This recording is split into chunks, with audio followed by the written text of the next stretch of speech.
Queridos amigos que seguís este blog de mi blog, pacocostas.com, hace mucho tiempo que no hago ningún vídeo de estos de seguridad vial por razones de tiempo, por ciertas vicisitudes personales y quizá también por un poco de pereza.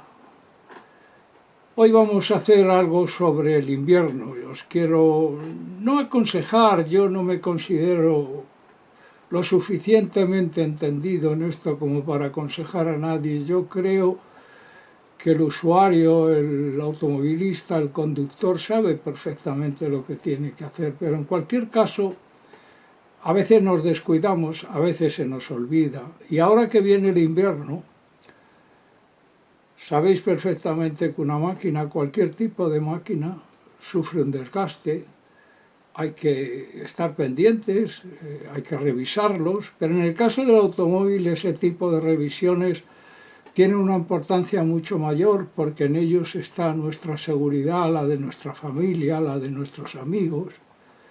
En fin, en el invierno se plantean problemas de adherencia, de seguridad, que tienen mucho que ver. Vamos a empezar, por ejemplo, por los neumáticos. Los neumáticos, aunque la norma dice que tienen que tener una profundidad de 1,6 milímetros, yo personalmente en condiciones de nieve, lluvia, niebla, barro, que se aproximan con el invierno, creo que lo más seguro es que la profundidad de la huella recibida en el centro de la banda de rodadura, en la hendidura que tienen más o menos en el centro, hay una serie de aparatitos que los venden no los venden, los regalan normalmente los fabricantes de neumáticos. Yo en ese caso, cuando la huella ya solo ofrece 2 milímetros de profundidad, los cambiaría. Hay otro tema relacionado a los neumáticos que es cuando se cambian.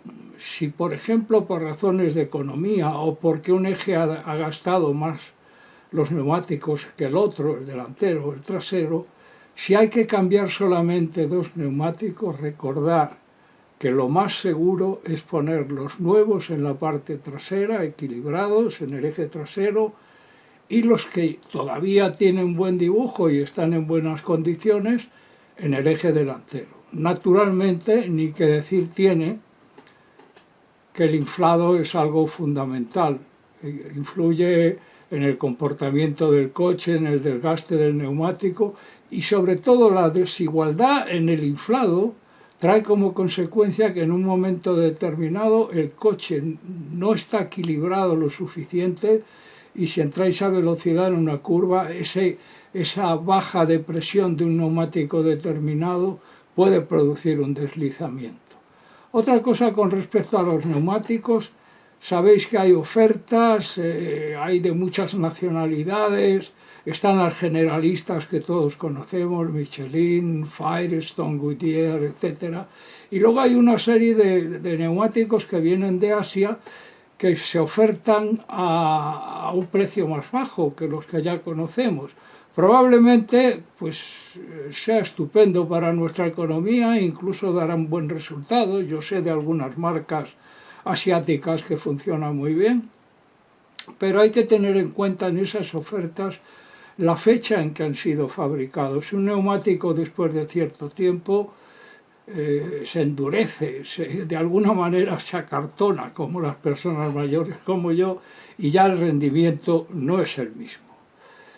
Luego, claro, por orden de importancia, la batería. La batería en el invierno, que requiere un esfuerzo mayor para mover el motor de arranque, si no está en perfectas condiciones, nos puede dejar tirados en el momento más inoportuno, cuando por la mañana vas a salir a la oficina, al trabajo y tal, y de repente el coche no arranca, ya empieza el problema, si no tienes unos cables y otro coche para poder conectarlo y arrancar, estás perdido, tienes que llamar a la grúa, en fin, arreglarte de mala manera.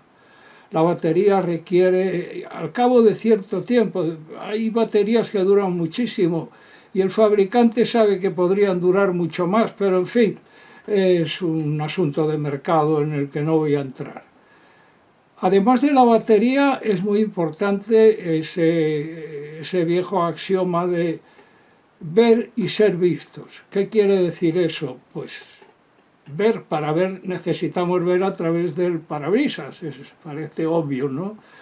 Pero eso cuando llueve, cuando hay niebla, en condiciones de visibilidad difíciles, las escobillas de los limpiaparabrisas se suelen endurecer, se suelen gastar con el tiempo, con el uso, y conviene muchísimo revisarlas porque en el momento, como la batería, en el momento en que necesitas que estén funcionando, a lo mejor te traicionan, te fallan. Luego las luces, naturalmente, todas estas operaciones las puede hacer el usuario en un tiempo relativamente corto, 15-20 minutos, revisar todas las luces, los indicadores de dirección, los que llevan una luz, por ejemplo, para cuando hay condiciones de visibilidad difíciles en la parte trasera, etc. Eso es muy importante. Luego está el líquido, para ver, naturalmente, el líquido limpiaparabrisas en un momento determinado, si se ha llenado de barro, no sé qué, el parabrisas y no has puesto en su recipiente correspondiente el agua o el agua jabonosa que necesitas para limpiar el parabrisas, también te vas a ver en apuros. Luego los niveles del refrigerante, del motor, si hace falta anticongelante porque en alguna operación en el taller han vaciado el depósito, yo os aconsejo que lo miréis bien, o si es preciso venden anticongelante concentrado, lo consultáis con el taller al que vayáis frecuentemente, y es muy importante porque con las grandes heladas el agua se hiela, se expansiona, rompe el bloque, rompe la culata, y es una avería que es mejor que no os pase. Las cotas de la dirección. Bueno, las cotas de la dirección son también muy importantes para la seguridad, pero eso lo tienen que ver en un taller. Es decir, la alineación de las ruedas delanteras y traseras, el avance del pivote, el camber, en fin, todo lo que necesita la dirección para ser precisa y para poder responder en un momento determinado, en una curva, en un trazado, en fin. La dirección es muy importante porque además influye mucho en el desgaste de los neumáticos. Es un desgaste que puede ser desigual, es decir, si no están bien las cotas, si por ejemplo van muy inflados, se desgastan por el centro. Si van poco inflados y van bajos, aparte de que se van calentando y se puede llegar al reventón, cosa que ahora no ocurre mucho, se desgastan por los lados. En fin, todo eso hay que tenerlo muy en cuenta. Luego las pastillas de los frenos.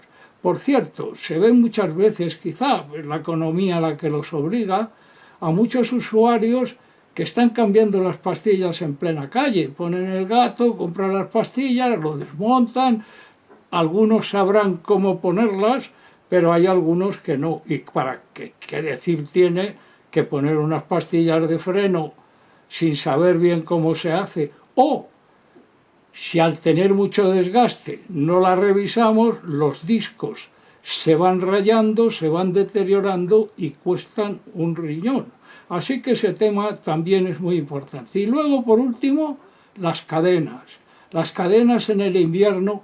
Por cierto, en este mismo blog, y creo que lo protagonizo yo, hay un par de vídeos de cómo se montan las cadenas, porque hay mucha gente, muchos conductores, que cuando se ven en el atasco, sobre todo los que viven en zonas donde no nieva y de repente hacen un viaje al norte y se encuentran con la sorpresa de la nieve o el hielo, pues sí, puede que lleven unas cadenas, puede que no las lleven y las tengan que alquilar, que sale carísimo, puede que la Guardia Civil te eche para atrás y no te deje pasar, así que lo mejor es tenerlas. Pero no solamente hace falta ponerlas, es muy importante que cuando se van a comprar se fije uno en la caja donde está la cadena que vamos a comprar, en las medidas del neumático, porque claro, Si te compras unas cadenas, resulta que no te has fijado en la medida de tu neumático, las vas a poner en ese momento que lo estás pasando fatal con la nieve y no te sirven. Y ahí ya, pues ya estás en la estacada, ya estás pasándolo mal, pasando frío y acordándote, bueno, ya sabes, de lo que se acuerda uno cuando le pasa una cosa de esas. Y ya digo, poco más tengo que añadir. Quizá en el tema de las cadenas lo que sí sugiero es que saquéis la rueda de repuesto, por ejemplo, en casa, si tenéis un garaje en la calle no, y con la cadena que habéis comprado hagáis todas estas comprobaciones que yo digo. Cómo se pone, si es la medida adecuada, cómo se puede quedar lo suficientemente tensada y algo más, añado algo más. Si las ponéis y las ponéis bien, arrancáis con la nieve o con el hielo, dejáis que aceleráis para que el coche avance unos metros, paráis otra vez, sujetáis bien el coche, lo frenáis con el freno frenáis con el freno de mano y le volvéis a dar un apretón a las cadenas. En fin, por hoy ya hemos pasado bastante frío con esta charla, imaginando lo que nos puede pasar. Por hoy os doy las gracias por vuestra atención y hasta el próximo, en el que hablaremos de otra cosa, naturalmente.